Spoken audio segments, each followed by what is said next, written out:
screen to the ruffle screen. Ah. Yeah, okay.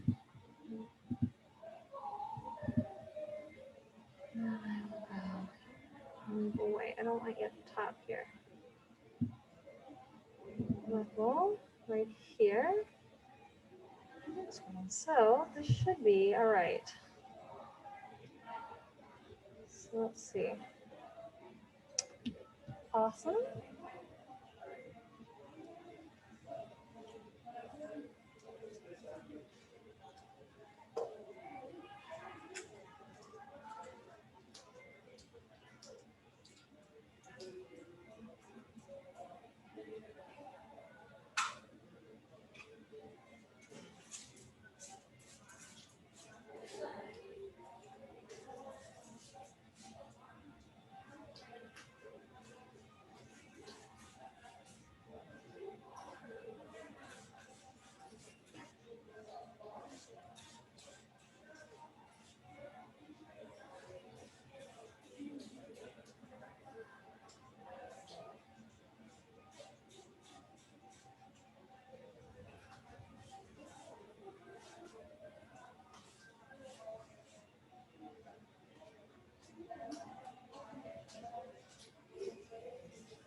Morning. How are you? Good, how are you? Good. Share your time. Anywhere with a green dot is fine. Facing a monitor. Yeah, anywhere. I have shared this like 1,000 places, so you can see it on the monitor. I should have shared it with you so you can view it on your laptop as well. So I'm just putting it in 1,000 places and hoping that somewhere wipe down where you're at, or just wipe down right in front of you, and then I can do the other side. That way we'll all be clean, squeaky clean. Good morning. Morning. How are you? I'm good. How are you? I'm good. Wow. Thank you. The good news is it's covered in germicide, so we can both have your medical. Powerful police. And I'm not wiping out my knee either, but there is germicide on there. You want to just wipe your area real quick?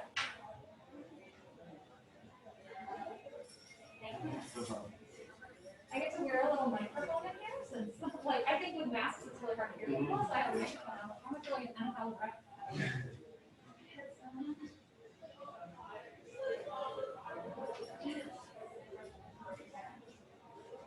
Question is,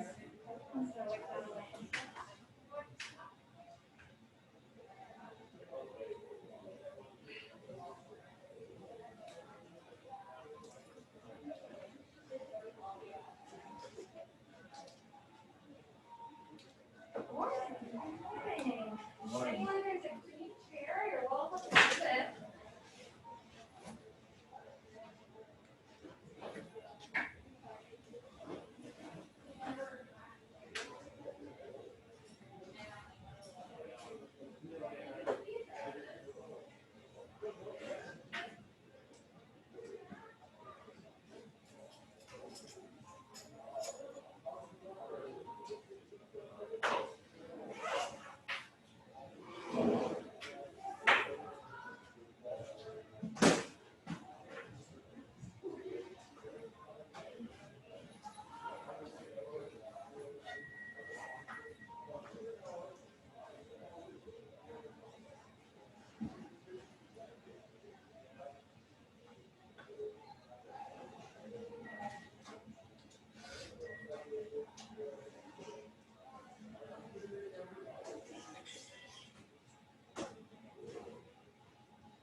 Let's see.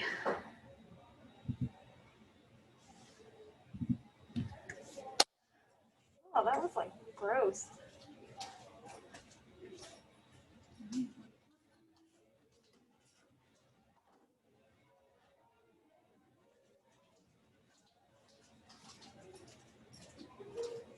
And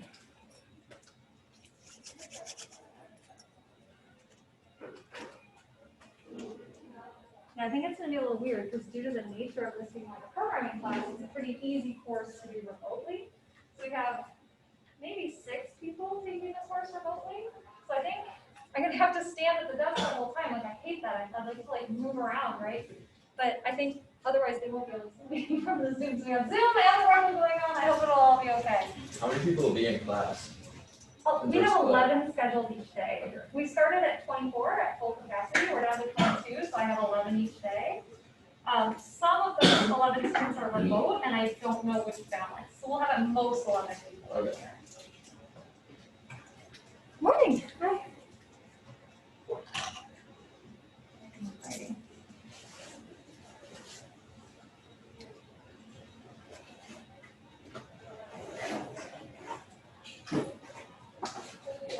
See a little blue light. There you are, little blue light.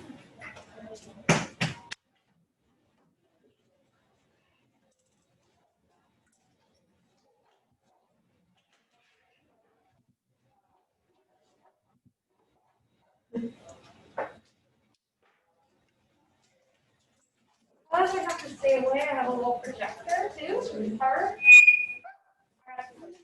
I think I'll put it right here because it looks like nobody's hanging out on this desk, and then it'll be like decently near you. And then we like cross our fingers and hope that all the tech in the world works with us today.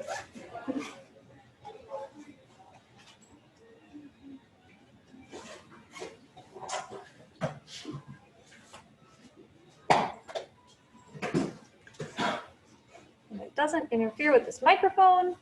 How is that? If I'm this loud, Yeah. how well can you hear me? Okay? I feel bad because I can't see you.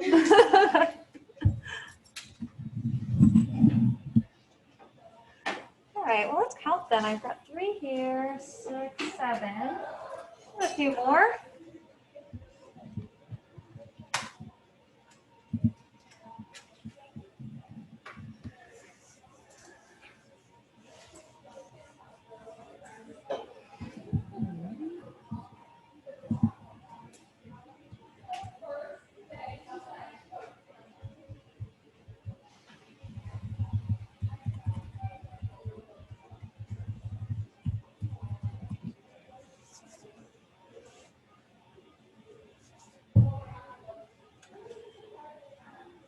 Suppose I don't have to like go to my page until I have to go to my page.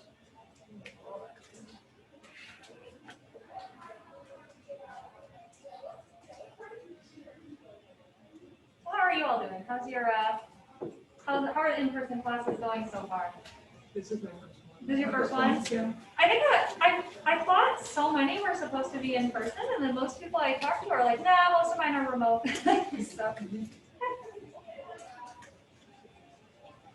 I figure I am the youngest in the math and CS departments, so I feel like I'll take one for the team. I'll go in. We can handle it. I'll be all right.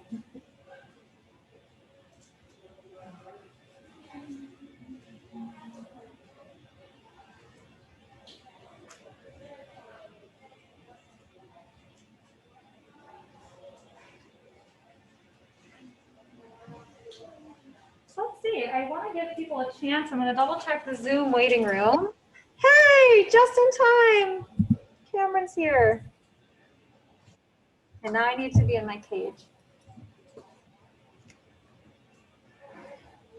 Hi, Cameron.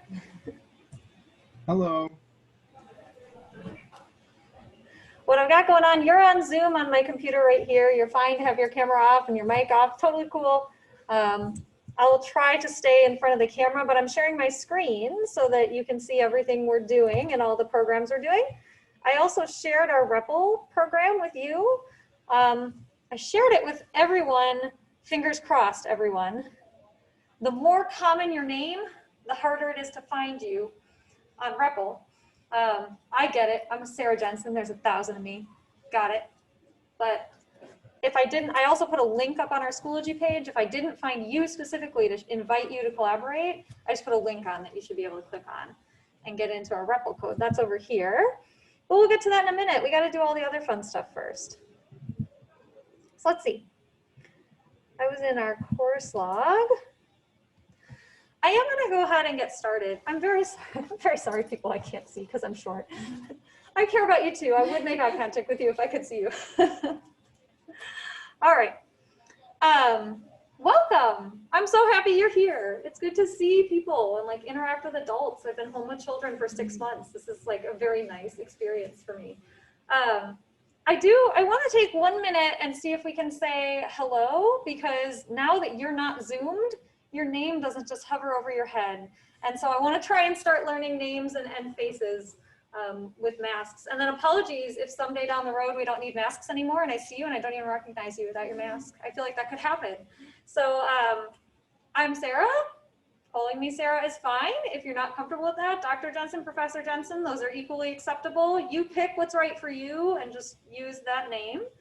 Why don't I tell you, a little icebreaker, why don't I tell you the most boring thing about myself? And then you all can do the same, because it's hard to come up with something interesting, right? But there are lots of boring things. So the most boring thing about myself today is that I had cereal for breakfast, and that's pretty boring, right? Can I invite Cameron, do you mind going second and just introducing yourself? Even though you're remote, I want everyone to feel like you're still part of our community. Do you want to unmute and just say hello for a minute? Yeah, sure. Hi, I'm Cameron Tucker. Here. Am I Okay, supposed yeah, to they can hear. I'm here. So Cameron Tucker is here. What's something really boring about you, Cameron? Something pretty boring is for my breakfast, I just had eggs and toast. Well, Pretty basic. pretty basic, but you know what? That's the name of the game. Excellent. Thanks, Cameron. Do you prefer Cameron or Cam? Either or. Either or? Okay. Excellent. Let's see. We got another participant here. We've got William. William's joining us. William, hello. Hello. Would you mind telling everybody, are you a William, are you a Will, and then something horrifically boring about yourself, William? I go by Will. You go by Will? And, something horrifically boring. Probably that I'm colorblind. You're colorblind. Okay. That is actually horrifically useful information, because I mentioned the colors in REPL a lot, and I'll have to see if I can mention other cues as well when I'm recording videos. So thank you. That is useful, William. Will, that is useful. Awesome. Okay. I'm going to invite everyone who's in person here to do a little introduction too. I hope you can hear them. I might just repeat so that it picks up on the microphone. So excellent. Let's move on to the people I'm peering at on my tippy toes as I stand up here. Do you guys mind introducing yourselves and something boring about you? I suppose I can stop this. Yeah, okay. So I'm Isa. Isa? Something boring. I really need new shoes. Isa needs new shoes. That's good. I hope you get them. I'm Thomas, and I grew up in the middle of nowhere. Middle of nowhere, which state? Wisconsin. Middle of nowhere, Wisconsin. Thomas grew up in middle of nowhere, Wisconsin. Thomas already has a kinship with me because we share the last name. A very common last name. Thomas, you were one of the ones I had a hard time finding on REPL because there were like 100 Thomas Jensens, and I was like, oh, I'll just put the link up for Thomas. Nice to meet you. I'm Nick, and I forgot to put in my other earrings. Ah, so Nick forgot to put in other earrings. How many earrings? I got this piercing that I always have something in, but then my two main ones, I forgot. I forget those all the time. Little gold balls, but I forgot to do that. Excellent. Nice to meet you, Nick. I'm Sam, and I prefer to sleep on my back. Sam prefers to sleep on his back. I like your mask, Sam. Thank You you. got a mathy mask? You're just my style. Okay, I'm Evan, and I didn't have breakfast this morning. Oh my goodness. Well, okay. That brings me to an excellent point. So Evan did not have any breakfast this morning. I'm going to cross my fingers. I'm really poor at time management, but I feel like maybe we ought to try to get out a little early in class, because 11:30 is a huge rush time with everybody going everywhere and trying to get lunch right before their next class. So I'm going to try my best to let you all out a little bit early so that we can hopefully, like, you won't have to be packed in like sardines at transition times. We'll see how it goes. If you want to yell at me at like 11:20, like, hey, let's wrap it up, that's 100% acceptable. And then maybe we'll get you lunch like slightly earlier than others because you didn't have any breakfast. Excellent. Thanks, Evan. I'm Brett, and something most people consider boring is that I'm going to be an accountant once I'm done here. Excellent. Brett is going to be an accountant. My mom was an accountant. I don't think it's boring. Both my parents are. So Nice. where I got It, like the mathiness runs in the family, I guess. I'm Joe, and I'm an engineer. Joe, and Joe is going to be an engineer. Excellent. What type of engineering, Joe? I don't know yet. Don't know? All right, that's all right. Engineers make good money. It's a good path to go. We got a good program here. So excellent. Okay. Now, we also had somebody else join us on Zoom. I know, Rick, I'm going to have to ask you if you prefer Rick or RJ, because I think your REPL name is RJ. Do you just want to say hello, Rick, and tell me what you would prefer to be called, and tell us something really boring about yourself? Hey, how's it going? Yeah, good morning. Rick is fine. Yeah, Rick is fine. Okay. And you said something really boring about myself? Yeah, anything. Like literally something boring? Yeah, I said I had cereal for breakfast, if that helps. Sure, I'll go with that too. Yeah, I had cereal for breakfast. I don't know. I can't think of anything right now. That's totally fine. One and the same. One and the same. Excellent. Thanks, Rick. Yeah. All right. Well, this is excellent. We are we're all introduced-ish. We'll get to know each other some over the semester. I know it's hard with distancing and everything, but we'll do whatever we can. I've tried to set us up to collaborate some. So my plan for this semester, I don't think anyone should plan anything this semester because God only knows what's happening with COVID and everything. My plan is for when we meet together for us to practice the skill of coding, right? And then we're split class because there's 24 of us and we would be a little packed in here if all 24 were here. And so on the day that you're off, like Thursday, you're free. You don't have to come to class here, which is awesome. I have videos for you, content on like the new skills we're gonna practice next week when we're here. So my plan for the class is the day you're not here, watch those videos, take a quiz on that. It's like doing an assigned reading.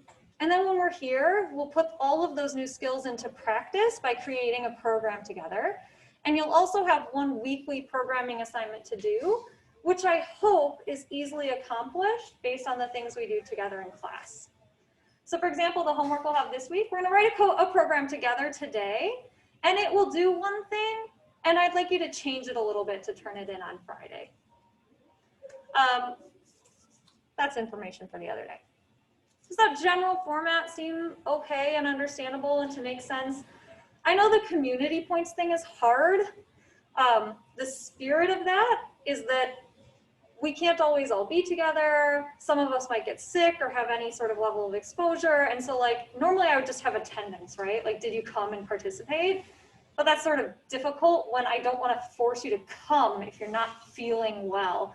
So I'm just trying to come up with opportunities for you all to still get points, even if you like can't be physically present in this room. So they're meant to be generous. I make mistakes with them. If I like didn't record that you did a thing, by all means, let me know and I'll give you credit for that because I don't want to, they're not like a punishable thing. They're more like a good job. You were here and you worked at coding today. Like you were participating in building a cool classroom environment, which by the way, you guys are all awesome. I shouldn't say you guys, you all have been awesome at filling out the course log, which is really nice. So thank you for working on that.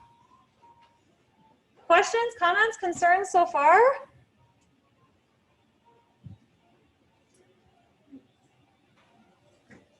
Sorry, if you're trying to catch my eye at all, sorry. I'll have to scooch from time to time. Okay. Well, I think what we should do is just briefly tackle the questions that were in the course log then, since I asked you to do that, and you did, which is great. And then we can get started on writing some code today. So one thing, this first question, I don't know who asked it at this moment, although I always check by looking at the edits. So you can like put your name by something if you want, but I can also just check in the edits to see who wrote what in our course log, which is what I generally do. Somebody said, like, how do we do something with a user's input? Like, you showed us how to get user input, and then it just went off into the nether sphere, and like we never did anything with it. That sure is a great question. Let's do that today when we do an example, huh? So I'll answer that by saying, we'll answer that later, later today. Somebody said, is there a way to make animations in ASCII with Python so they could make like the Rafflecopter? Absolutely there is. We will do that in probably about 2 weeks. So yes, there is. That's super fun. I made a little visual spirograph that draws all these beautiful designs that I'll show you. And there's a whole like package for making gorgeous pictures in Python, which is one of the things I love about Python. Just FYI, I'm old. Python is not my first programming language. I learned other programming languages first. So every now and again, and this is why it's super important that we like talk to one another. Every now and again, I do a weird thing in Python. And you're like, why did you do that? Like, I don't know why. It doesn't feel like we have to do that. You have never done that before. It is a mistake. That's why I'm doing that thing. So please do let me know if I've made a mistake, because I'm probably speaking another language. Like, this is not my native language, Python. There's a different programming language that's my native language. So every now and again, I put semicolons in places, and you're like, why? What's with the semicolon? Because a colon is important in Python. But a semicolon means nothing in Python, but it means something in a different language. And so I'm just mixing languages. So I'll try real hard. But if something looks weird, really, truly, don't hesitate to be like, that looks weird. Why are you doing that? Because it's not your mistake. It's probably mine. So know that that can happen. But at any rate, why is Python only made up of 33 words? That's also a very good question. We need a certain amount of words in order to talk to the compiler. So the compiler can read our code and get instructions from that. So there's a certain number of words we just fundamentally need to talk to the compiler. But one of the things we do a lot in programming is make up our own variables. And so if we have too many words that are saved for Python that we can't use because those are special to Python, it limits us as programmers, and it limits our creativity and our ability to name things properly.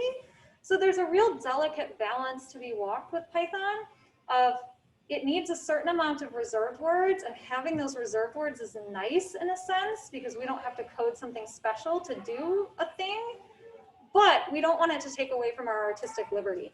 So that's sort of the spirit behind it. Why 33 exactly? I don't know. That's just where they landed. But there's also a compromise to this, which we'll learn about in about 2 weeks when we do the animation. Python can learn. It can access what are called libraries, so you can teach it new words. So if you're like, hey, I want to take the square root of something, square root is not a reserved word in Python. But there's a library called the math library that has the definition of the word square root. So we don't have to like fundamentally teach the computer what a square root is. We can just say, hey, go to the math library and then get that word. I want you to go learn that word, Python. And so we can gain more words that way, and that's a powerful technique. Not yet, but soon we'll do libraries. Cool. Is there a way to print user inputs? Yes, do that today. Do we need to know all 33 words? No, you don't. I don't even know all 33 words. I probably use 20 of them. And then there are others that have meanings that I just don't use that much. So no, you don't have to know them. But you'll know some by the end, most. So I think that's it for those questions. How about other questions, in-person questions? Anything I can answer for you on Zoom or you in here, even people I can't see? Before we start programming? Doing okay? Hey, we could do this. Like the thumbs up, and we can do the thumbs up on Zoom. So if you feel good on Zoom, give me a little thumbs up. Yay, okay. I'm gonna do that. Awesome, thank you. Useful. Perfect. Okay. Let's write a program, shall we? Get going? Okay. Let me explain the nature of this program, and then we'll see a little bit about how we're gonna write this together. I recently bought a new car. That's a real story. I could lie and that could be a fake story, but I did actually recently buy a new car. And when I was looking at cars, I was looking at two different vehicles. They made a hybrid version of the car and they made a non-hybrid version of the car. Naturally, the hybrid car, it costs more money at the front because it's newer technology, it's a fancier vehicle, but there's a payoff, right? The payoff is you get better gas mileage. And so you don't spend as much money on gas throughout the year because you get better gas mileage. So my question was, there's an initial pay difference, and then there's money that I make up over time. How much time needs to pass until I make up that money? I make up my investment. And this was a literal thing that I did. I did this over the summer. I bought this car like weeks ago, like right before the semester started. So I just wrote this program. And I thought this is a good, useful application of programming because people will generally buy cars in their life. Not always, there's public transportation, which is marvelous, but frequently people buy cars. And this was useful information to me to determine if like which car was a better deal. That's not a general statement, that's really individualized because it depends how much you drive. It depends on how much you drive on the highway or on the city. Like it depends on a lot of things. And so you have to determine that for yourself. It's difficult, maybe. I don't know, maybe there is a website that'll do it for you. But I wrote the code myself because it was easy and I thought this would be a good project for us. So that's what we're gonna do. Cool? Cool? Cool? Yay! I like the thumbs up system. This works for me. Excellent, so that's our REPL code. Let's head on over to this. Let me explain a couple different things about REPL if you haven't played with it before. I invited you all and put a link on Schoology for people like Thomas, I'm so sorry, Thomas, that have the common names where I couldn't figure out which Thomas was them to invite. And so I put a link on Schoology if you didn't get a personalized invitation to collaborate on this. If you click on that link, what that means is I can type in this code, but I could talk to you and I could say, Evan, why don't you write the next line of code? And you should be able to write the line of code and it should appear right here on this screen for us if we're all collaborating on the same document. I also was very worried about technology working properly. So I also did a second thing in REPL, which is I copied this code as it is right now. It's blank right now. I copied it and I made a project of this exact same thing. And it's under the project section in our REPL classroom. That is a copy. You could go type in it right now and it would not show up here. So we all have one document that we can collaborate on so that in that sense we could do like a teamwork thing. I could say, hey, Will, can you write this next line of code for us? And all of us could see it. But if you want to experiment with it on your own and like try some things and you don't want everybody watching what you're trying in the code, which is reasonable, you can work in that copy that's under the project section. And another thing I will do is that after we code together and everything is cool, yay, thanks, Evan, good. Somebody already jumped in and was like looking at the first thing and we like got it in there, awesome, right? This is amazing. We'll be done at like 11 o'clock if this is the way this class goes. So, excellent. Now it's already gone because I can't see it. I think that was Evan that did both of those, right? So what I have done is I put little comments in of like, what are the step-by-step things that we need to do to solve this problem? What information do we need? What ways are we going to interact with the user of the program? What computations do we need to do behind the scenes, all to figure out this problem? I think it was you, Evan, that did these things. Am I giving credit in the right place? Okay, so task one was, let's go to Toyota's website. Let's look at these two cars. I'm looking at a Camry and a Camry hybrid.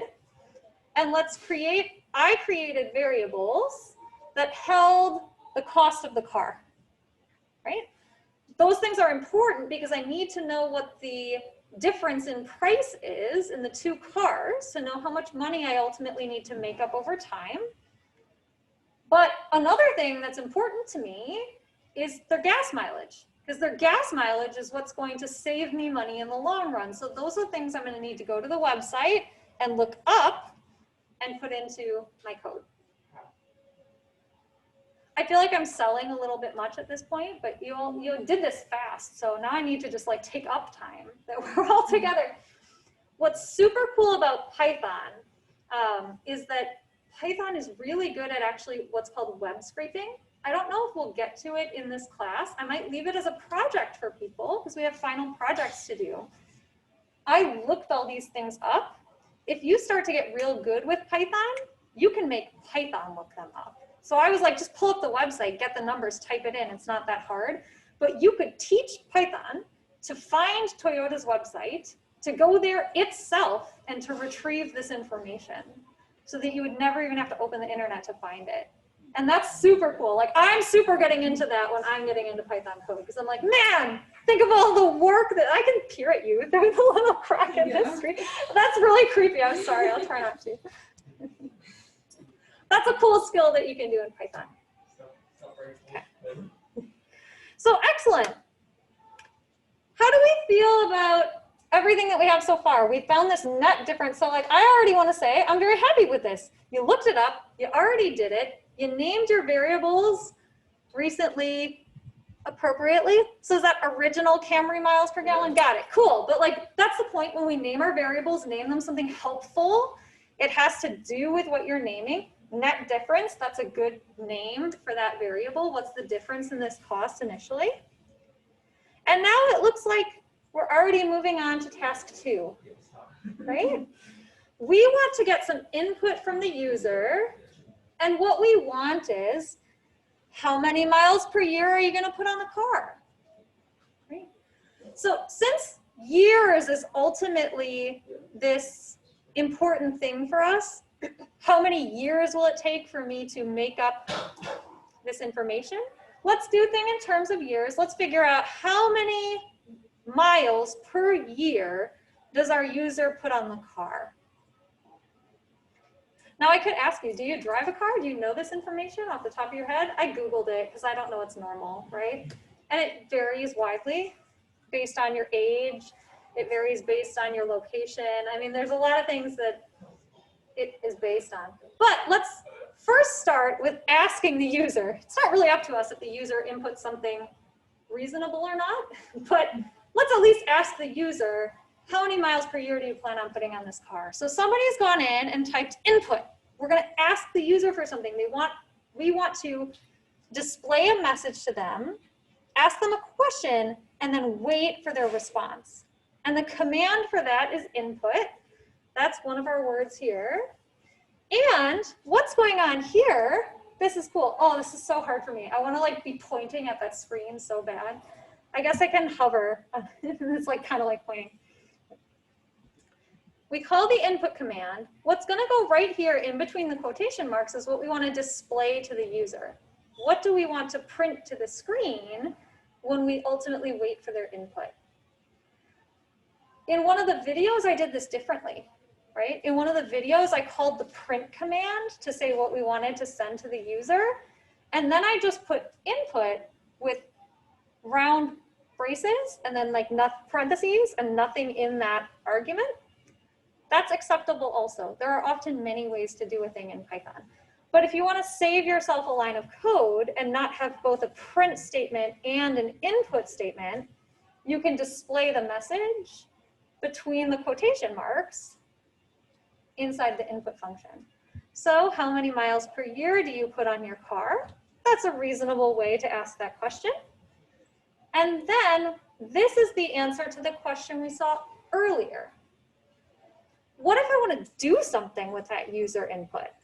Like before I asked them for input and it just floated off in the nether sphere. Like I got their input and then was like, cool, and just kicked it to the curb and like went on with my program. That's weird. That's not normal.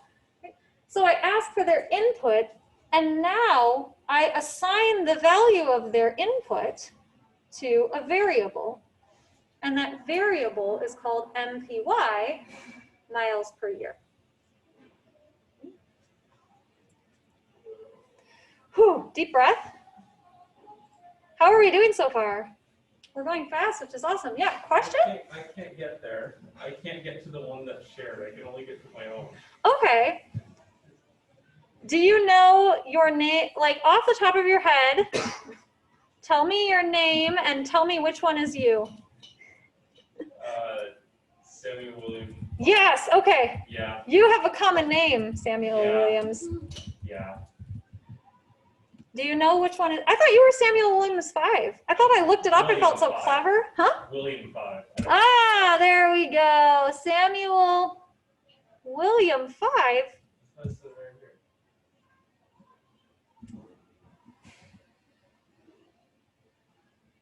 I don't know which one you are. Because I sent, so this is who I invited. That's a stranger. They're invited to collaborate on our project now.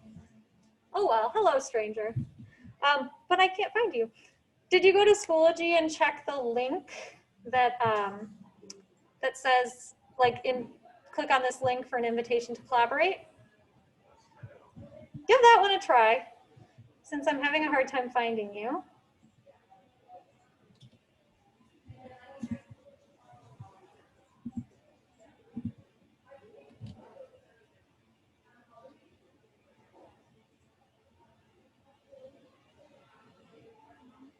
Where is that school? It should be under the folder for September 15th. Oh. I think it's in there.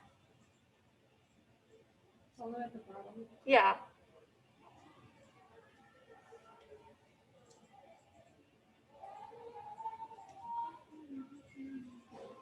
Otherwise, how are we doing so far? Questions, comments, concerns? Feeling like okay? Yay, okay. Awesome. Okay. I got it. You're in? Yay, okay. Samuel's with us. Excellent. All right. So we've done task 1, we've done task 2, we've gotten a hold of those miles per gallon. We've asked our user how many miles they put on the car per year. And then what's up next? Well, this is a rough one, but we need a cost of gas. We're going to end up having a dollar amount that we attribute to every gallon of gasoline, and that costs a certain dollar amount. It fluctuates over time, which is difficult. So what we're going to do is use an average for what we think might be reasonable. And that's a thing maybe we want to ask the user for, because you could do all sorts of things. For example, when I was looking at this, I made a bunch of different estimates. So I ran this program a bunch of times, right? I said, like, well, what if gas is really cheap? What if gas gets really expensive? Like, what's my range of outcomes on how fast I will make up the money on this car? What's a best case scenario? What's a worst case scenario in terms of this monetary difference? So we'll just ask the user and let them input that amount, and that'll be good. So does somebody want to jump in and go ahead? And so somebody's declared a variable, average gas price, and set it equal to something. They're going to assign it a value. And the value that we assign it, we'll just ask the user for that number instead of pulling that out of our own thin air. So let's go ahead and write that in.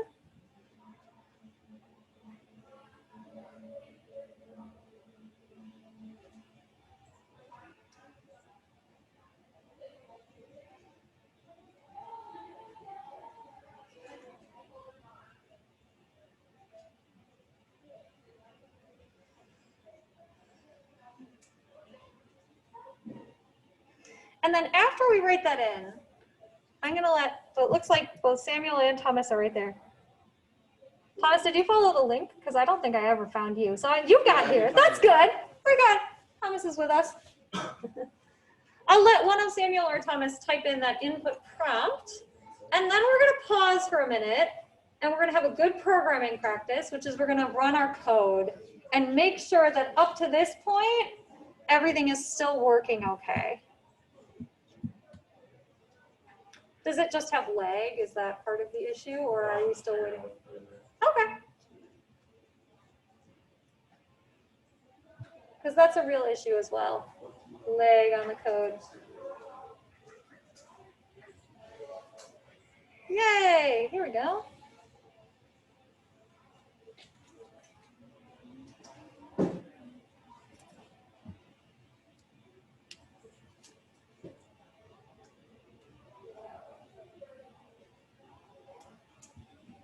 Cool, okay. I'm gonna scroll down for a minute.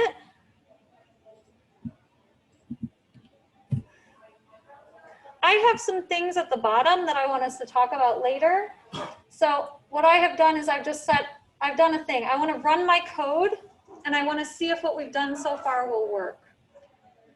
I'm going to do what's called putting a dummy value into this variable because I had a variable sitting there waiting for someone to define what it ought to be. But if I tried to run my code before that, let's see, if I don't have that, look, red squiggle of death appears right here. Red squiggle of death. If I tried to run my code at the moment, and actually, you know what? Do you want to? Do you want to run it and see what happens? Why not? Ah, red code. We knew it would happen, right? And it says syntax error, invalid syntax. Num years equal. I started a sentence and I stopped in the middle of a sentence. And it's like, that's not acceptable grammar, Sarah. And it got mad. That's what syntax error means. So we do get an error if we do that. Here's one of my favorite things about computer science, right? Computer science and math, which are both things that I like to do. At some point in time in my life, I wanted to be a doctor. And then I realized that people are people and people make mistakes. And if you're a doctor and you're operating on someone and you make a mistake, that is a big flipping deal, right? And I was like, I don't trust myself. I make lots of mistakes. My favorite thing about math and computer science is like, what is the worst thing that just happened? I made a mistake right now. Oh my God. I hit run and there was red writing. That is the worst thing that happened to me because I made a mistake. Like you can try whatever you want in coding. Just try it, run it. Your computer's not gonna explode. It doesn't matter. Experiment, play, learn. And for me, I'm a very playful person. So I'm like, sure, whatever, I'll just try it. Doesn't matter. You get an error message, so what? Move on. Get a thick skin about those error messages, right? Anywho, if I put a dummy value right here, then I run my code, it'll work. So let's do that. Yay, okay. I'm gonna move my zoom over here for a minute. Maybe this is where it ought to be anyway. And here, there's a nice little welcome message. It says welcome. The program will tell you how many years between a Camry and Camry Hybrid. How many miles per year do you want to put into the car? Ooh, somebody put 0. That's smart. I like that. Interesting. Whoever put 0, come back to me later in a moment. Anyway, put whatever you want. Hit enter. What's the average gas price? I don't know. Whatever you want. 2. That sounds good. Hit enter. And then it just says thank you. And it prints a thing that we'll talk about later. So everything's running at this point. So that's what we want to check. Because if we had made any mistakes, either our compiler would have shown it, or we might, if our computer did something weird we didn't expect to hear, we would know the mistake is in that beginning part of the code, and we wouldn't have many, many, many, many, many lines of code to go through looking for mistakes. So running your code frequently is a good practice that I want us to try and do here. All right, still feeling okay?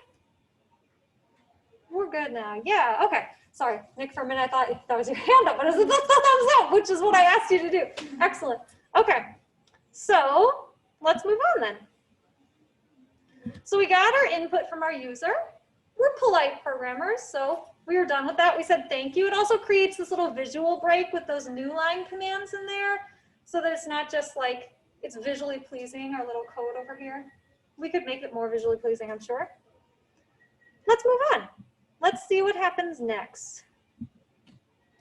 Our next task is to determine the number of gallons of gas the user expects to need per year. And we'll have to do that for each car, right? Because they have different gas mileage. So we should have 2 different variables here. How are we going to find that? Could you say that again? So we now know the number of miles the user expects to put on the car each year. I'm sorry, I'm gonna step away. That's just weird. Anyway, so we know the number of miles that the user expects to put on the car each year. What I want to figure out is the number of gallons they want to put on the car each year, so that I can take that number of gallons, ultimately multiply it by the price per gallon, and that'll give me dollars per year. So I have to do some computations in the background from the information that they've given me and the variables that we have on hand. So, and we'll have to do that for each car, because the number of gallons of gas that we'll need will be different for each car, because they get different gas mileage. So how do we go from miles per year to gallons per year?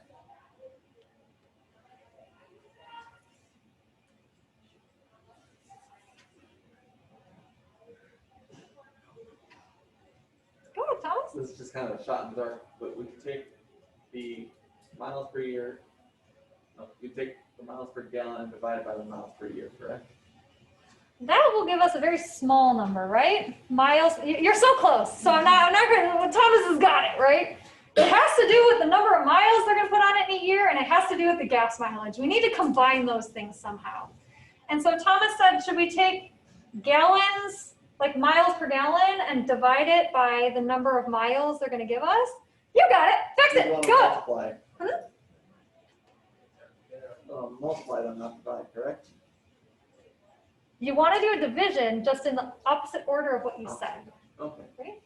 Total number of miles, certain chunks of the number of miles correspond to like 1 gallon of gas. Okay. So for our original Camry, what is it? Like 38 miles? I don't know the exact number. It's not important. We're programming with variables, right? But like 38 miles equals 1 gallon of gas. And then the next 38 miles is 1 gallon of gas. So I think the division we want to do is total number of miles divided by miles per gallon. And that should give us number of gallons of gas for the car. You had it. You had the reciprocal of it. It's all with this rates. It's hard with rates, right? I'm sorry. I'm back in the picture now. Remote learners. So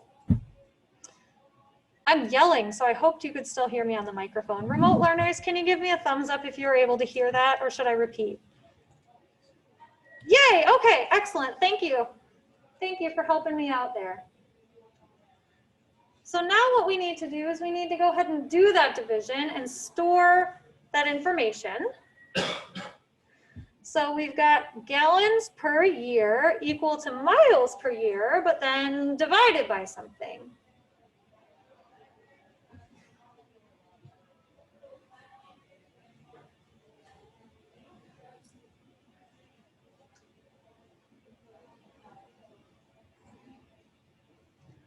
And remember that we have different miles per gallon for different cars.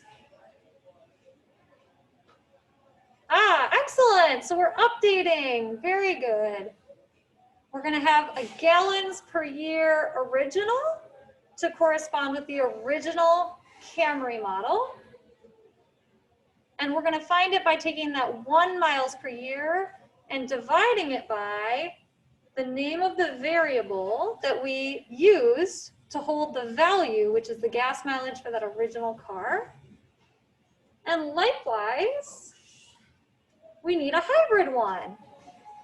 Excellent.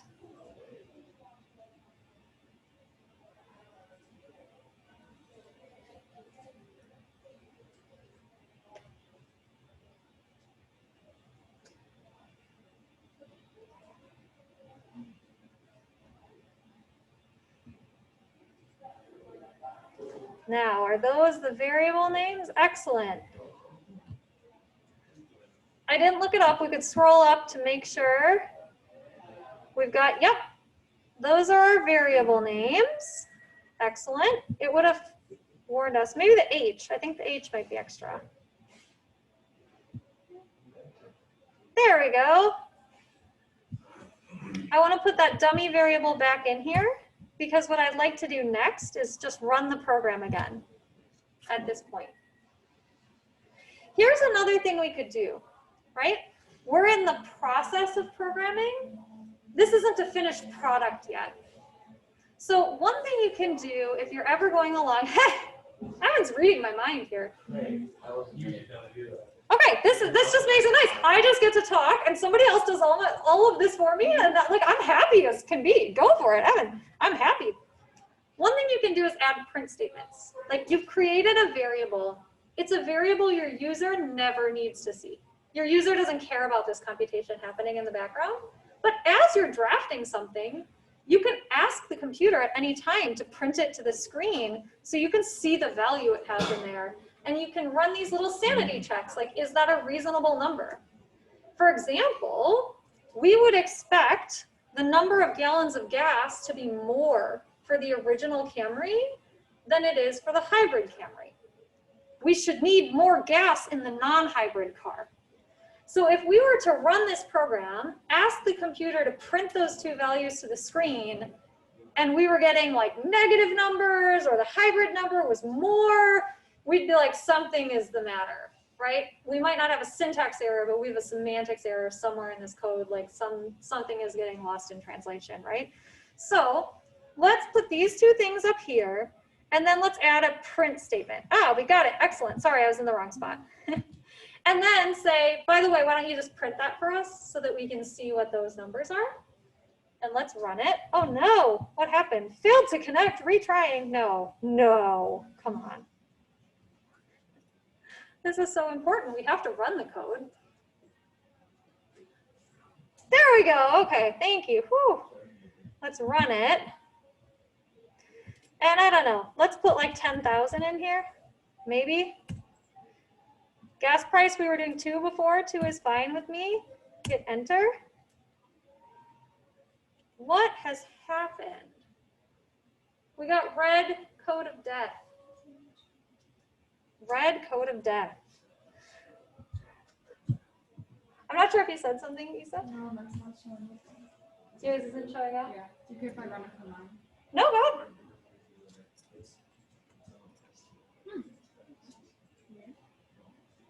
As in, like, you're not getting an error, or? No, like your screen isn't showing up on mine. Ah. No, I don't know if it's like lag. Oh, I'm not seeing it. Refresh. I think it refresh. So by the way, I knew this would happen because this is meant to be a learning experience, right? So this isn't a real error. We're not actually stuck. This is just part of the learning process. There is a way out. okay, got it. What does it say? Unsupported operand types for str, which is string. That's standing for a string variable. We haven't done a lot with string variables yet, but the strings are the things in between the quotations. That's the data type of that object. And then it says int, which is interesting. Okay. It's telling us that we're trying to compare objects. So this is getting back at data types, right? Which is part of what we learned about in the videos for this week. You can't compare, with Python being a strongly typed language, you cannot compare apples and oranges. You cannot compare different data types using common operations. And that's the error it's giving us right now. Remember that Python is dynamic, so it is in charge of determining the data types of two objects. But every now and again, it bites us that we don't know what the data types of objects are. Python is figuring it out in the background. And then we go to do a reasonable thing. And it's like, you can't do that. So this happens sometimes. And I wanted us to see it. So let's hear it. I'm going to take for 1 minute here. Let's ask it right up here to say, ooh, okay. Who's typing? Is that, Evan, are you typing? Who's typing? Samuel, you're typing. What are you doing, Samuel? Will you tell us about it? I think if I did what I think I wanted to do, I turned anything that we wanted to be a number into an integer input or integer variable. Yeah, so let's hold on to this for 1 minute before, we'll keep your coding right there. I'm gonna come up here and I'm gonna ask Python to print the type of miles per year. Remember, if we ever need to know Python, what is the type of that object, we can ask Python. It will tell us if we ask it. It just doesn't tell us automatically. So we can ask it to tell us. So let's run this again. And what does it say? Ah, why are you mad now? Cannot assign to function call. Who made a function call?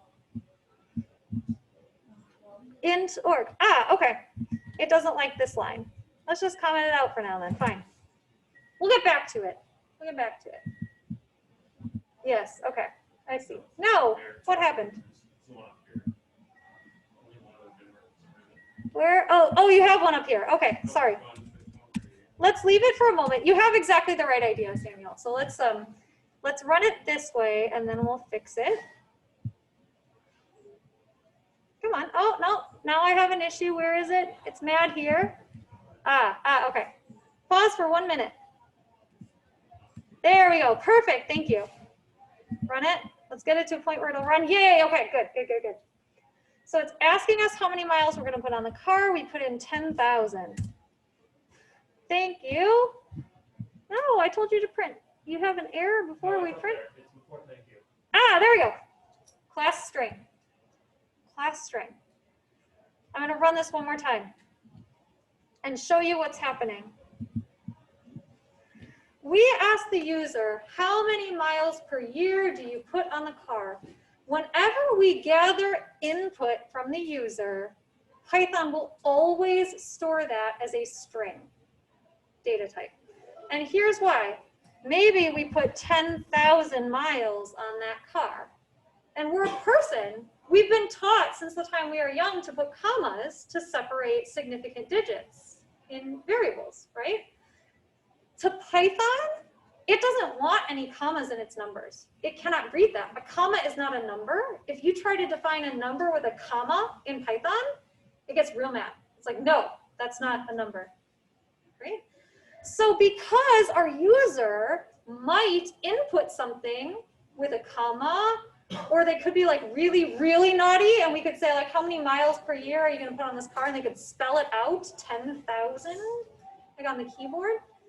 To try to prevent our program from crashing later on by using a string like a number, it's just gonna read everything in very safely. It's gonna think of everything that comes from the console as a string in case there's a problem. It's protecting itself from something like that. So it says it's a string so that everything is safe. So just like Samuel was doing, what this means is that sometimes we have to force Python's hand. We need to say, I know you want to think about that number like that input like a string, but I want you to think of it like a number. That will be a number, and I want you to store it as a number. And we have the power to do that. We can override Python's internal decisions about what it makes a variable by what's called casting, which is what Samuel was doing. We cast a variable by putting the data type we want around it with parentheses. So what I'm going to actually do here, we could do integers if we wanted to, but we hadn't learned about integers, so let's just do everything as a float. A float could have a decimal. We use $2 a gallon, but somebody could use like $2.29 a gallon. So we don't want to force it to be an integer if it might be a decimal. So let's just say, when you go get that input, let's make a float out of that input. And Samuel had the right idea before, if you remember what was in the code. He had put int for integer, which is another data type, and he had put it around the variable name, but we want it to go around the value. It's the value that is being converted into that data type and then stored in the variable name. So this is our syntax of float right here. This syntax that I've done in line 15 is called an explicit conversion of that data type. It's explicit. You see the word float and I'm like, float this stuff, right? There's also implicit typecasting that we can do, like coming right up here. So somebody was up here putting like int around the 35. if we wanted it, right, it will store this as an integer. An integer is a whole number. So since we put a whole number right there, internally, the computer is storing this as an integer. If we really wanted it to be a float, we could do implicit casting that way. If I put a decimal point in it, Python will say, oh, that's a float. You want that to be a float. And then I don't even have to tell it, float this. That explicit casting. I don't have to do that. I can do implicit casting with a 0.0 when it's something that I've hardwired in this way. It's also, there's a secret, sorry, this is a long aside, but I wanted to teach this lesson. A secret is that Python is better than many programming languages at comparing integers and floats. Other programming languages have a really hard time with that, but Python is smart enough to know, like, okay, numbers and numbers, I can compare numbers and numbers, that's cool. What it can't do is like words and numbers. It has a hard time with that. Whew, okay, so let's get rid of this print part. Hey, somebody already did it, thank you so much. I can then uncomment the average gas price. Somebody has explicitly cast that now as a float. We print thank you. We still have prints of these. Shall we run it and see if our problem is fixed? Hey, what do you think? Enter some numbers here. You all are awesome, by the way. I'm so happy with like how much you're like on board and like working with me. This makes me so happy.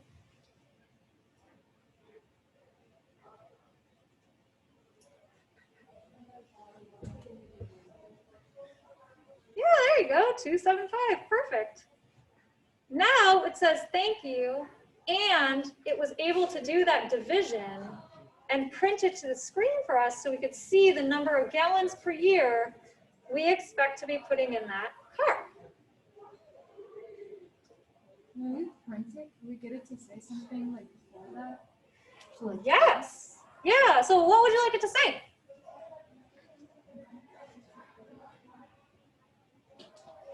Yeah, so if we wanted it to be more descriptive and say something like, the number of gallons per year for the Camry is, here's how I would do that. The print function is very smart. So I would come over here and I would say the number, that's not number, the number of gallons per year is, if you want to print things next to each other, right? Remember that the print command will break a line each time you recall it. If you want it instead to separate things with a space, you can put them in the same call to the print function and put a comma in between them. And so we could do that here by saying the number of gallons per year is, comma, and then this number. We could do the same for the next line and run it and see what happens.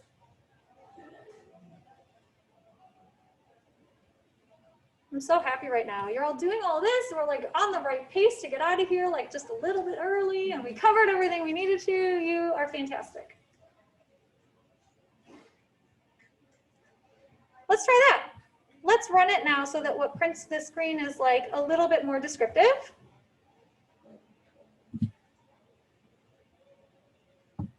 I'll do this fast for what we were doing.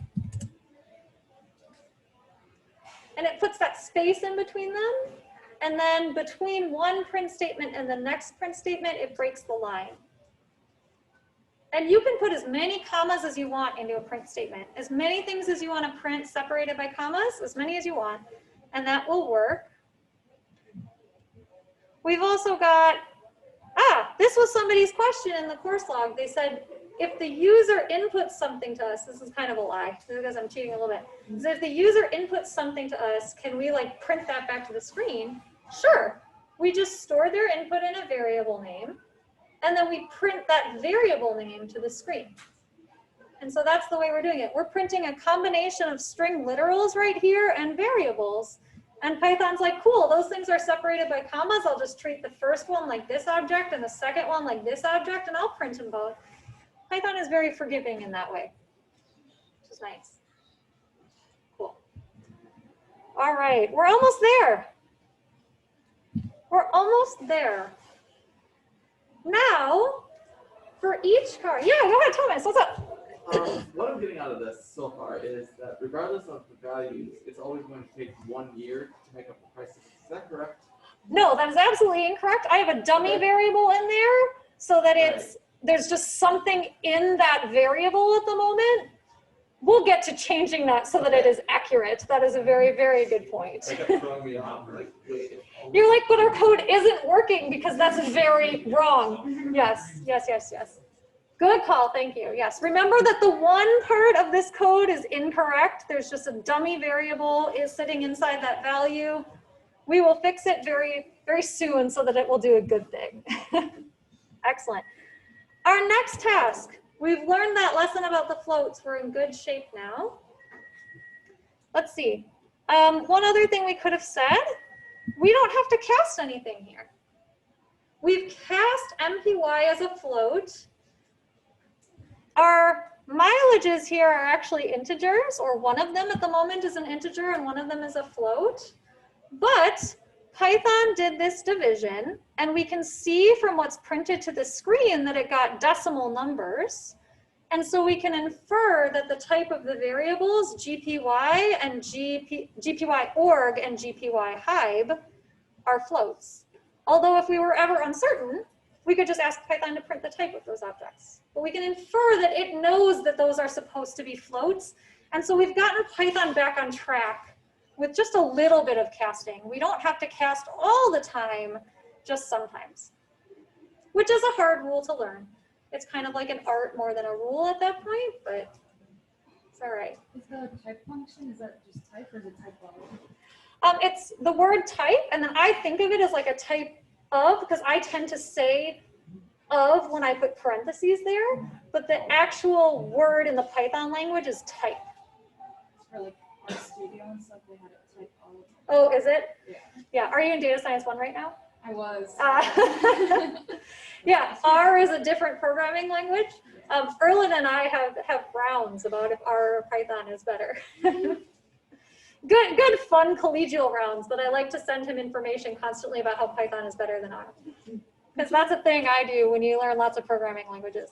Can't you put Python in R though? Can't you like run things with Python in R? Can you? That's exciting actually, but don't tell Erlen I said so. Okay, let's move on. We've got the number of gallons of gas per year that each car needs. They're reasonable numbers. At least the original is higher than the hybrid, which is what we would expect.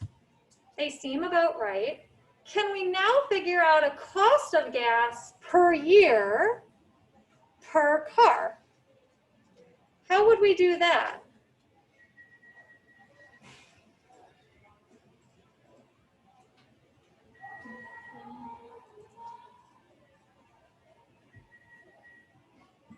Ooh, somebody getting fancy with the formatting.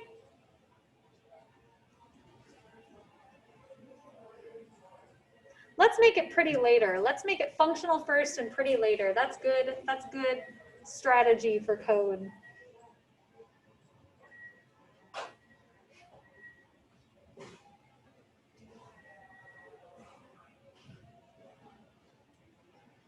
How about anybody who's remote? Do you want to pop in right here and define a variable for us that has this cost per year?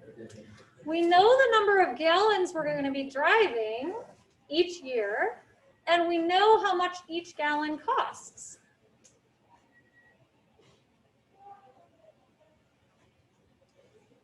So yes, that thing we just figured out, the gallons per year, that's relevant. And what do we need to do with it in order to get that to dollars per year? So in my mind, I maybe have like dollars DPY org for dollars per year original, and DPY hybe for dollars per year on the hybrid vehicle. Yeah, this is looking good. This is looking really good.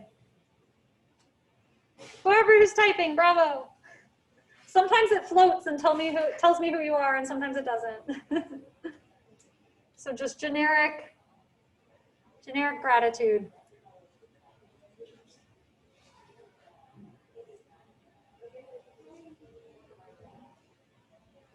Yeah, we're gonna wanna multiply the number of gallons we drive per year, probably times how much each gallon costs.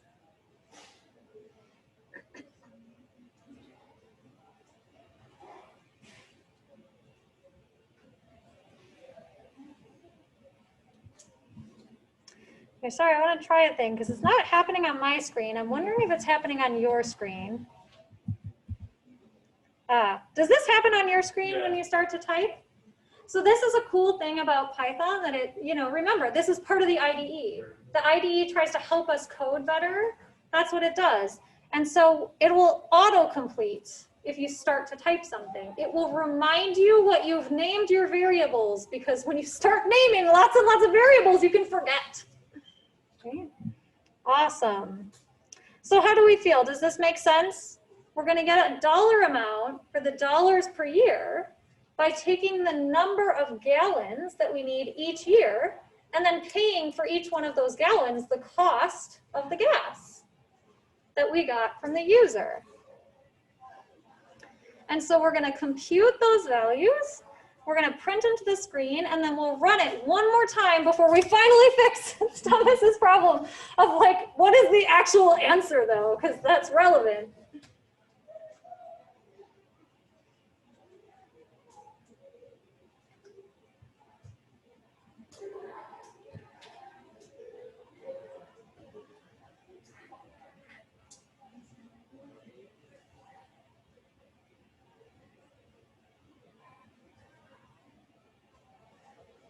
Ooh, very nice. So I think we don't have a syntax error here, but we have a semantics error here, which is we're printing the hybrid cost twice. It'll do it. It'll just then tell us the same cost for each car, and then we'll be very confused. And we'll say, where's the mistake? Did we do our calculations wrong? Did we name the variable? It'll be hair-racking, right? So up here, let's change this one.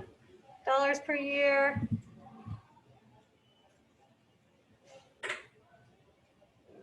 Thank you. Thank you, Isa. Let's run it. Let's see how it goes. Maybe?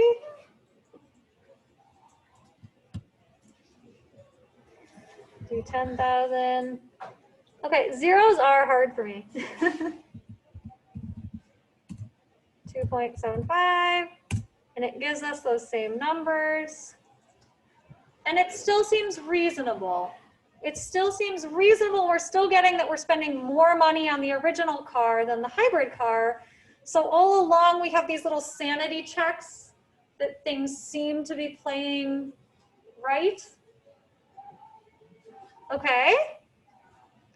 All right. I feel like, Thomas, you need to have the honors here. Oh, wait, no. We're not quite there yet. I want to give you the honors of doing the num year part. You called it out, so I feel like it belongs to you. You own it now. I have one more task for us written down. How do we feel about the dollars per year part? We're doing okay? All right. So if we have the more expensive car in gas mileage per year, our original car, we spend more money on gas in the original Camry than we do in the hybrid Camry. So there should be a difference there in how much more money each year we spend on the original Camry. Let's create a variable for how much money we are spending each year if we own the Camry instead of the hybrid Camry.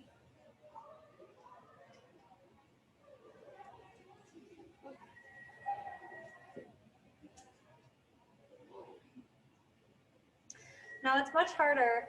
Let's see. Does anyone at home want to handle this one?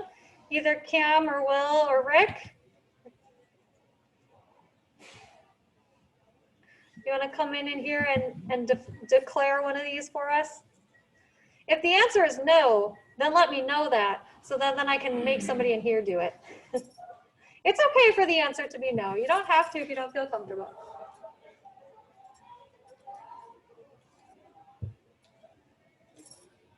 It's much more fun to play along than to watch.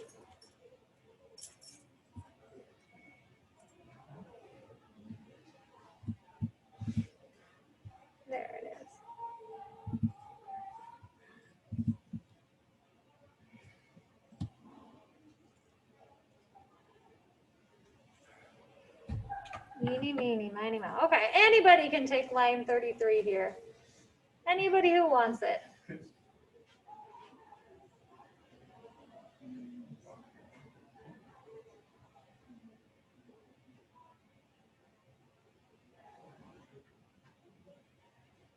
I'll wait 30 more seconds and then I'll do it too. That's only fair, right? You can make me do it sometimes.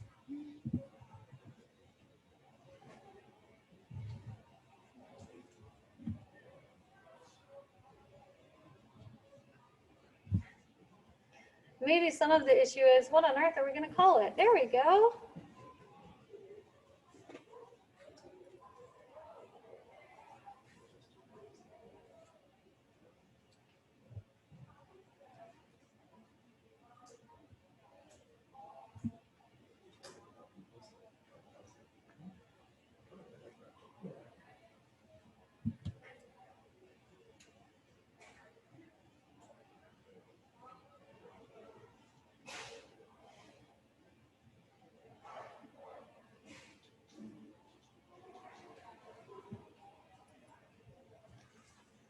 So we have a net savings.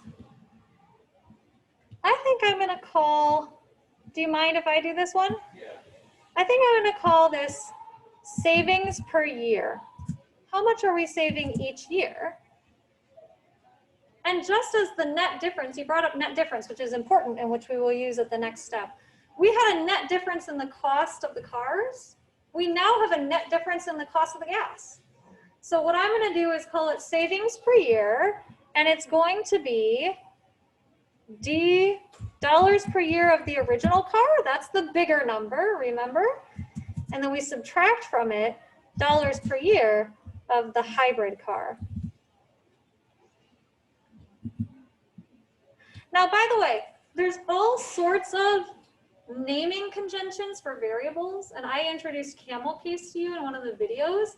If you want to feel like super computer sciencey and like put your tea up at computer science parties, like your pinky up, then you say like, I name my variables with camel case. That's how you do it. If you're at a fancy party with computer scientists and they're all drinking tea and you want to put your pinky up, you've got to use camel case. I'm like a secret betrayer of the computer programmers. I like underscores better. I like all lowercase and underscores. And I tend to be like overly verbose. So what I think is when we're all coding as a class, I think consistency is the #1 important rule for naming your variables. So if we're abbreviating in class, we'll all abbreviate, and that's a totally fine thing to do. When I'm in charge of variables, I tend to do things like say savings per year. So that for me, I have an easier time like looking at it later on. But SPY, totally fine and probably a better choice because it fits with the nomenclature that we've established in this document. So preferences, but things we could do. So we've got savings per year. That's how much money we saved this year. So now here's the big bang right here. Number of years. It shouldn't be a dummy variable anymore. We have everything we need. We can do it. I felt like I put too much pressure on Thomas before, so I'll just open it as like a rhetorical question. We have all the variables we need. Now we have how much we're going to save each year, and we have a total amount of savings that we're trying to kind of catch up to, right? We have like something like $4,000 that we need to make up, and each year we make up like a couple hundred of it in gas price. So how are we going to figure out the total number of years when we have this big amount of money spent initially, and then each year we hack away at little chunks of it? What should we store in this number of years variable in order to figure out how many years it'll take to hack away at that big price difference? I don't know if this is helpful for you, but I'll just keep miming it like it's Pictionary. Do that.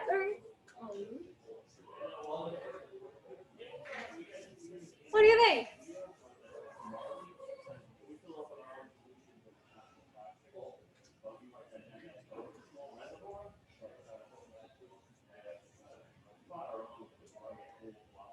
It has something to do with that net difference. That's that big amount of money we got to try to make up, the net difference. And then we're breaking it into pieces of size SPY, savings per year. And the answer to that division problem is how many of those years, how many of those parts make up the whole.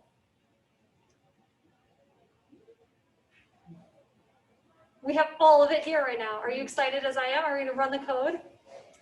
Do it? Okay. Oh, somebody was more excited than me. I love it. Whoever hit it first. You can have the honors of entering in whatever values you want here.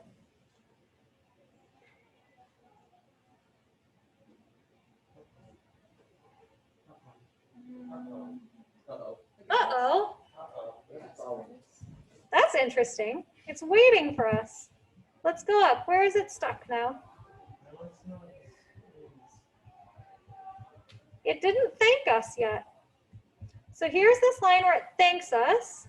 So it seems like, It did actually ask for the average guess I price. didn't actually ask for the average guess price either. did we not like hit?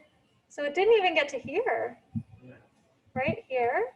That's interesting. That's Shall we try it again? broke it like last. I was so excited. Let's try it one more time and let's see what happens. Hit There enter. we go. There we go.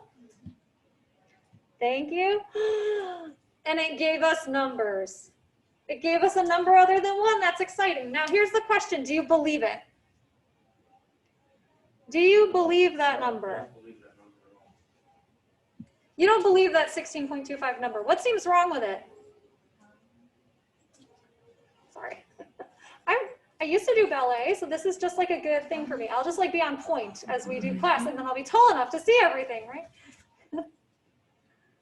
So it doesn't feel right?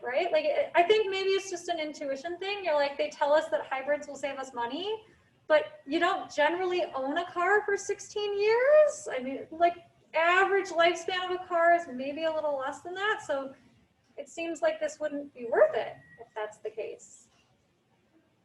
So let me tell you, like, suspense, drum roll, that number's right. Like, all your calculations are right. So you don't need to worry about your code at this point. What you need to worry about is the reasonableness of the numbers that we've put in. $2.75 for gas is decently priced, but 10,000 miles a year is not what most people put on a car. Most people put closer to 20,000 miles a year on a car. And that'll change our numbers significantly. So let's run it again. Somebody put 20,000 in for the number of miles we'll put on the car. And then if you want to use 275 for gas mileage, that's totally fine. If you want to change it, that's okay. Now it tells us about 8 years. That feels a little more realistic. And that does feel a little bit more realistic. But it's like, for me, it's a make you think thing. And again, I'm older than you, so I've bought several cars over the course of my life. I've held most of my cars about 12 years if I buy a new car. So for me, this tells me that I will catch up eventually. And so that's good. If it was truly 16, I wouldn't buy that car because I'd never make up my money. But then this is a more reasonable thing. Do I want to wait 8 years to make up that money? Or is the money that I would have to spend now more important to me? Not to mention, I didn't do anything with saying, do I need to take out a loan for this car? And is there interest on the car? Because then there's a difference in the cost of the car and the interest that I pay over time. So there are other variables that could go into this calculation, but this is a good ballpark that seems like a reasonable number and is in fact okay. Okay, pause, deep breath. Our code is good, our code is correct. Do you have any questions on what we've done so far? There's one more thing I think we can cover today. But I want to like make sure that we feel okay about this, or that if we don't, that there's time to like go over anything that's printing at the moment. How are you feeling? Couple thumbs ups. Feeling okay? Anything we could go over to like make it better? I don't know, I just feel like I missed something somewhere. Okay. I don't understand a lot of these commands. Right, okay. Are you in particular, maybe you're looking at, if I come up here, not up here, down here. How about this? That should look very strange to you because we haven't talked about that yet. So if you're like that, I don't even know what's going on there. Good. That's one of these. Good. That doesn't make sense. Okay. This is a thing. That's the last thing I want us to talk about today, so that that's not an issue. So here's another thing that could happen. I don't know if this is happening with anybody, but we did actually, in this line of code right here, there's a lot of parentheses there, and there's two different commands, float, input. Right? Sometimes, especially, nesting commands in coding can take a while to feel comfortable with. Yeah, what's up? I clarify that I'm understanding float correctly. So float is a number that isn't an integer, correct? Yeah, it's something with a decimal place in Okay. it. Mhm. And it would actually be fine to take a number like 35 and think about it as 35.0.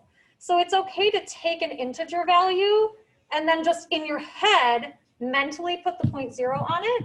And it's okay to force the computer to put the 0.0 on it by putting the 0.0 there. So if you have a number like 35, it's not so much that it isn't a float, but it's that if you wanted to think about it in the spirit of floats, it should have a 0.0. And you're like, aren't we in a science class? Like, we're talking about like philosophical floating numbers. But yes, yeah. Another thing you could do at line 17, if you don't like nesting commands in Python, which is a perfectly good mentality to have, is you could do it on two separate lines. So it's possible that we could take away the float conversion here and get rid of one of those extra parentheses, and we could have a different line of code, average gas price, and we could set it equal to float of itself, average gas price. Not rice, price. That would be a two-line statement that has the effect of separating the two things you're doing one by one instead of condensing them all to one line. That looks weird, but remember that we're not reading left to right here. The computer doesn't always read left to right when it does its code. When it does line 18 of code, it is looking up the value of average gas price first. It then gets that value and it sees the float that's wrapped around it, because we do the things inside parentheses before we do things outside parentheses. And it's saying, whatever's in there, I want you to change its type, change it to a floating value. And when you're done with that, assign the output to the variable average gas price. And so that's how you should read line 18, even though it seems weird to say average gas price is float of itself. It's probably better to say it out loud as take the average gas price, convert it to a floating number, and store that floating number, assign that sorting number, assign that floating point number to the variable average gas price. It's a right to left reading, which is a little annoying. Anyway, we don't need to do that, but that's a thing we could do. The last thing I want to talk about is this stuff. This stuff is weird. Okay? So notice what was happening before. I'm going to take away up here. We've got a bunch of them in here, right? Somebody asked me, we talked about the new line command. So this is not a thing you have to do necessarily. So I'm going to talk about this so we see it because it's a useful formatting trick, but it's a thing we'll do a lot that we'll start to feel comfortable with as we make progress over the semester. This wasn't anything that we covered in the videos, so this is all new to you. Fine. Remember when we needed a command like the backslash to say, stop reading for a minute, stop reading like a computer. Like I actually need that backslash command. Backslash is sacred in the Python programming language, but I actually want you to print a backslash, and so I need another backslash, or I like stop the quotes, like I need you to escape for a moment. We need to do that from time to time, especially when we're inside these strings. We sometimes want to say, like I think it was Isa earlier said, like, how can I print this statement before this variable? and we separated them with commas. Another thing we can do to have a similar effect to what we did with Isa when we printed that sentence and then the value is we can pause within a string.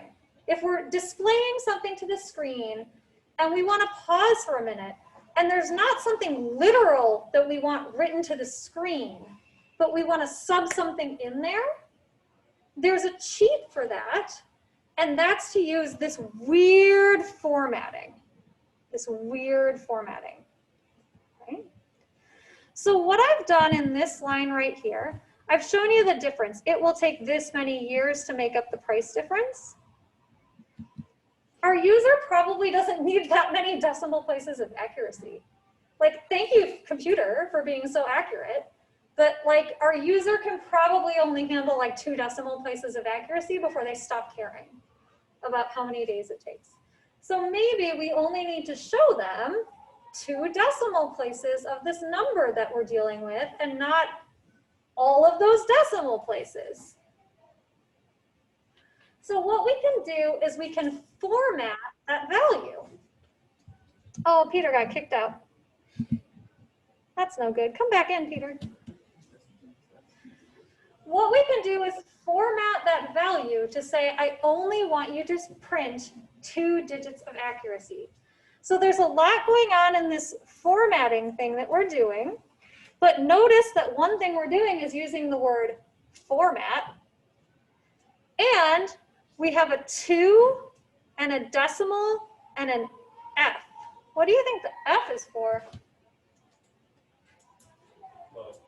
Float. So the 2 is for 2. We got that part. The 2 is, I want to see 2 decimal digits of accuracy, the .2. And the F is, what are you formatting? I'm formatting a float. So you've got this decimal, how many digits of accuracy, and what type of thing are you formatting? That all goes on this side. The little quotes are for a string. I'm saying I want to print a string, so I have the little quotes, and then the braces are what's telling Python, but not a literal string. I want you to insert something here, so the braces are a secret command, just like the backslash was a secret command. And the braces are saying, don't actually print braces, substitute something in here where the braces are. So all of these things, I have a document, by the way, on Schoology, I will put a document that explains this formatting a little bit, and you don't need to know and love that document, but it's gonna write down for you all the things I'm saying out loud in case it's coming at you really fast, right? I want a string. Don't literally put this, but insert something in between these braces. The .2f we have figured out. The only thing we're missing is the 0 and the colon. The colon is to separate the thing on the left from the thing on the right. The thing on the right of the colon is how we want it formatted. The thing to the left of the colon is, what do you want formatted? And the 0 seems weird. We'll talk about this a whole lot more, but it means the first thing in this list of what's passed to the format function. So when I'm doing this, I'm saying something like, I don't know if me typing more will be helpful. Okay. At this level, this is not a thing I would quiz you on. I don't expect you to necessarily put it into your programs other than copying and pasting from what we have here. This is just a warm up and an introduction to this thing that we will be doing from time to time. But what this has the effect of doing is taking this variable and putting 2 decimal places of accuracy with it. And that 2 decimal places of accuracy is a little bit weird because it printed 8.12. The 2 is actually how many digits right of the decimal you want. And then it will include all digits left of the decimal. So if you scroll up here a little bit, somebody put a 0.5. What was the thought process there, right? With the 0.5, do you know what the thought process was? I do, but I want to see if you got the point, you got the 5. Right? I know what the thinking was for 5. How many digits were the left of the decimal?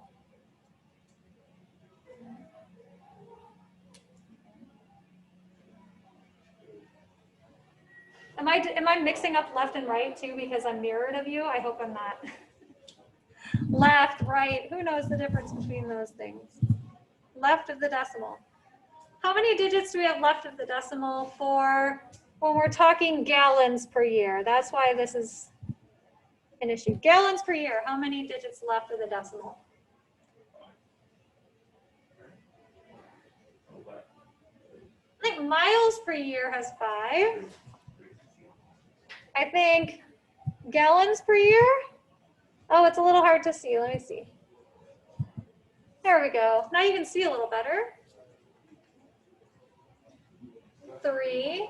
And then how many did we really want right of the decimal?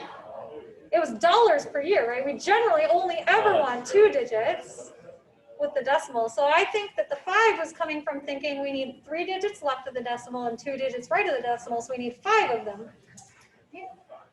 But notice that it didn't do that. It gave you 5 digits to the right of the decimal.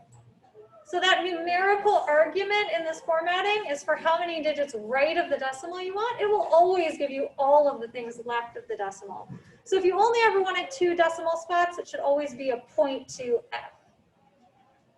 And for us, it'll always be a 0:0.2f. So all that would ever change if you were doing this project on your own for the homework, all that would ever change is if instead of num years, you wanted to print a different variable formatted in that way, you would put the different variable name there. Ooh, I talked a lot. How do you feel? Questions, comments, concerns, anything else I can answer for you about this?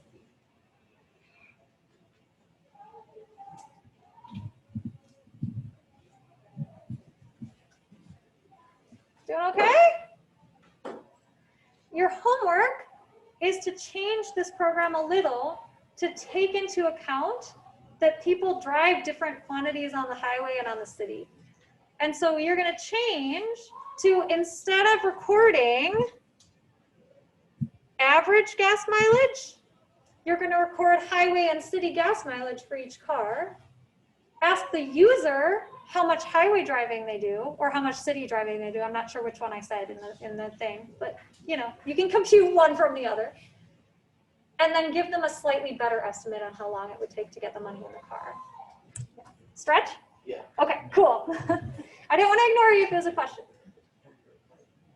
You feel okay? You feel like you're prepared for that? You can handle it? You want that to be a user input, so they would put in. So we will put in the miles per gallon. We'll just go to the Toyota's website and enter that in. But then we will ask them, in addition to how many miles and the gas cost, we'll ask them one more question, which is, and what percentage of highway and city driving do you want to take into account? I would have them enter it as like 0.4 or 0.9 or whatever it might be. For the same, like you don't want them to put a percent, you would want it to be something like 0.4 instead of like a 40. So I would say have them enter it as a number between 0 and 1. Cool. Okay, I'm gonna come around and spray. I will give you a paper towel. Take a paper towel, I'm gonna spray in front of you, wipe it down, and then get out of here before everybody else leaves and you can get your lunch. Sorry, I don't want to get it like on you or on your computers. That would be a bad thing. How is everything? I think you're on that. Okay, because I don't have a Mac and I'm always nervous that things aren't going to work well. So this is perfect. That Mac is working well. I have this here somewhere. I'm so glad I got it. I don't want to break people to your mouth. It's It's empty. Okay, I was like, I don't want to put this in your thing. That's like not cool. Okay, and I don't remember where people were sitting. What? Oh, yeah, we got one. Just gonna be a student. I'm an irresponsible student. Yes, I was gonna leave. Have a great day, everyone. It was nice to see you. Actually, have a great week. Oh my goodness, that's weird. Bye, everybody.